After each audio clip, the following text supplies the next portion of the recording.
2024 চনৰ শেষৰ ফালে হ'বলগীয়া যিটো উপনিৰ্বাচন আমাৰ সেই উপনিৰ্বাচনত ৰাইজৰ দলে প্ৰাৰ্থিত্ব দিয়াৰ কথাটো আমি গুণাগুঠা কৰি আছোঁ। তাৰ কাৰণে আমাৰ ছাৰ্ভে এটা চলি আছে আৰু তাৰ কাৰণে আমাৰ দলৰ পিনৰ পৰা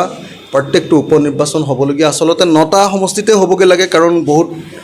কংগ্ৰেছৰ MLA গৈ বিজেপিত সোমাইছে, তেওঁলোকৰো আসনবিলাক খালী হ'ব লাগে। যদি 9টা বিধানসভা সমষ্টি তেতিয়া হয়তো খালী হোৱাৰ চান্স আছে, আৰু টোটেল 9টা যদি বিধানসভা সমষ্টি খালী হৈ যায় তেতিয়াহ'লে নিশ্চিতভাৱে ৰাইজৰ দলে তাত